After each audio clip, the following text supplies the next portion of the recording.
Assalamualaikum warahmatullahi wabarakatuh.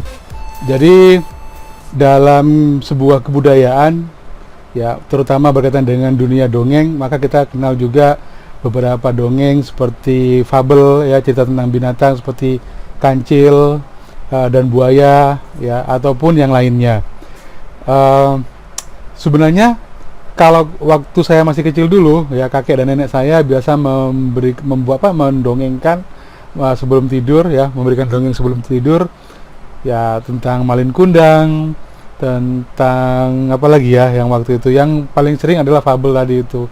Tapi memang di dunia, di negara kita, di masyarakat kita, mungkin kisah rakyat ya di daerah Sumatera sana yang terkenal adalah cerita tentang seorang anak yang durhaka kepada orang tuanya.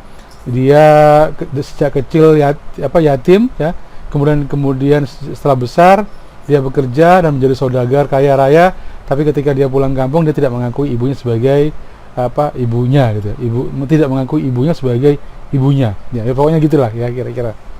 Maka kemudian ibunya mengutuk Malin Kundang sebagai anak durhaka dan menjadi batu. Kira-kira begitu. Memang bahwa fungsi dari fabel atau fungsi dari dongeng itu adalah menyampaikan pesan, ya menyampaikan pesan yang mungkin cukup menarik. Walaupun sebenarnya kalau misalnya kita lihat dalam kondisi saat ini, itu sudah tidak terlalu relevan karena banyak anak-anak sekarang itu jauh lebih kritis dibandingkan dengan anak-anak zaman saya dulu.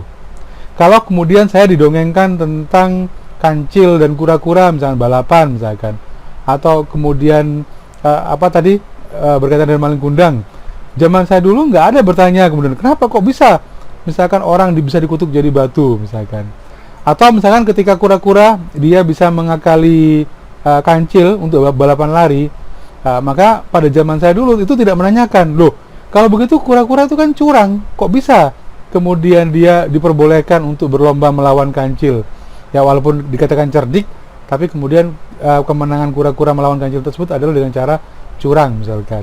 Ya itu baik. Jadi pada kesempatan ini saya akan mencoba untuk menelaah dongeng dari sisi berpikir kritis.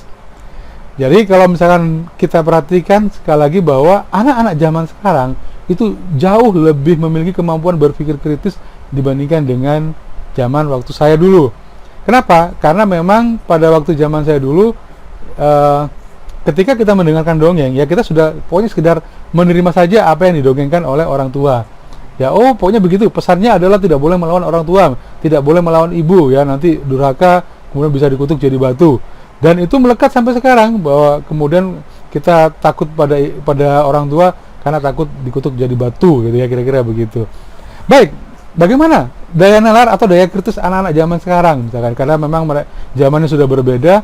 Maka kalau misalnya kita telaah kisah Malin Kundang tersebut, ditelaah dari cara berpikir kritis, akan ada banyak pertanyaan yang orang tua tidak bisa menjawabnya. Dalam arti kata bahwa anak-anak zaman sekarang akan banyak mempertanyakan kisah tersebut. Jadi yang contohnya misalnya yang pertama adalah ketika Malin Kundang itu dikutuk jadi batu karena durhaka pada orang tuanya, ya maka anak zaman sekarang akan menanyakan begini, mengapa sih kok ibunya kok nggak sabar aja untuk kemudian dia menunggu supaya Malin Kundang sadar sendiri sehingga dia mau mengakui ibunya kembali? Atau mengapa sih kok ibunya kok tidak ikhlas saja, ya toh walaupun bagaimanapun lebih baik anaknya hidup daripada dikutuk menjadi batu misalkan. Itu yang kedua. Atau misalkan mengapa sih ibu itu kok tega sekali mengutuk anaknya, ya padahal kalau kemudian ibunya berdoa dengan ikhlas, ya dan seterusnya, siapa tahu kemudian Allah memberikan hidayah sehingga si anak itu akan kembali sadar dan dia datang kembali pada ibunya. Ya itu contoh-contoh pertanyaan-pertanyaan yang mungkin akan berkaitan dengan berpikir kritis. Atau lebih ekstrim lagi misalkan, apa mungkin manusia kemudian dikutuk bisa menjadi batu? Hal-hal seperti yang kemudian juga kenapa kok daging kok bisa menjadi batu? Bagaimana? Apakah itu jadi fosil atau bagaimana? Juga pertanyaan yang saya kira juga cukup kritis, ya. Nah, kalau dilanjutkan lebih lanjut, kalau dilanjutkan lagi, mungkin saja muncul pertanyaan begini. Mengapa kemudian Malin Kundang itu tidak mengakui ibunya tidak mengakui ibunya sendiri misalkan? Apakah mungkin ada trauma atau ibunya waktu itu mungkin juga Malin Kundang pernah dipukul oleh ibunya misalkan? Atau ibunya yang memang contohnya seperti ibu-ibu zaman sekarang, ada juga yang kemudian dia meninggalkan rumah, meninggalkan anak-anaknya demi menikah lagi dengan orang lain misalkan, sehingga si anaknya ditelantarkan oleh si ibunya, dan pada akhirnya ketika anaknya sukses, maka kemudian si ibunya tidak diakui oleh si anaknya tadi. Ya, ini pikiran-pikiran kritis yang saya kira jadi pada kisah tentang Malin Kundang, dongeng tersebut lebih berfokus pada kesalahan dari si Malin Kundang, ya, tapi tidak berfokus pada kedua sisi, ya. Jadi harusnya kenapa kok ibunya tidak diakui oleh Malin Kundang, atau sebaliknya apa yang terjadi sebelumnya misalkan, ya, apakah si ibu salah mendidik anaknya sehingga kemudian dia ya menjadi anak yang durhaka. Karena sebenarnya kesalahan seorang anak pasti juga ada kesalahan orang tua di dalamnya, ya, ada saham, ya, yang diwariskan oleh seorang tua pada perilaku si anaknya. Kira-kira begitu pikiran kritisnya, ya. Oke, jadi banyak hal yang kita bisa telaah dari sebuah kisah, ya. Jadi kalau seperti kisah Malin Kundang tersebut, fokusnya adalah hanya pada Malin Kundang yang dia durhaka kemudian dikutuk oleh ibunya jadi batu. Tapi kalau telaah kritisnya adalah mengapa si ibu tidak cukup sabar untuk menunggu atau mendoakan si anak supaya sadar kembali, ya, berarti bahwa ibu tersebut juga melakukan kesalahan, bahwa dia terlalu terburu-buru, ya, terlalu cepat terlalu emosional, ya, dalam menyikapi perubahan perilaku anaknya, ya. Demikian juga dengan kisah pada yang tadi saya sebutkan berkaitan dengan kura-kura dan kancil, ya, yang kemudian kancil itu kalah, ya.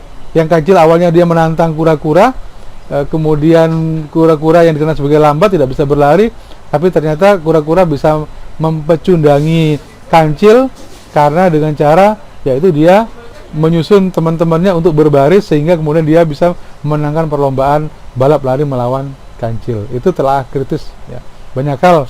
Jadi dongeng itu untuk saat ini harus disampaikan secara hati-hati, ya, biarkan si anak berpikir kritis, kemudian mempertanyakan. Kalau zaman saya dulu misalkan, kalau misalkan ada anak nyapu gitu, kemudian kamu nyapu yang bersih, nanti kalau enggak istrimu kumisan gitu, atau suamimu brewoan gitu misalkan, ya. Atau misalkan ketika makan di depan pintu, misalkan jangan makan di depan pintu, nanti susah jodoh, ya. Itu hal-hal yang sifatnya kemudian menakut-nakuti. Jadi model dongeng zaman dulu atau mitos-mitos itu sebenarnya memang dibangun untuk bisa memperkuat pesan tanpa mempertanyakan, ya. Tapi orang tua zaman sekarang itu tidak lagi boleh menggunakan cara model seperti itu.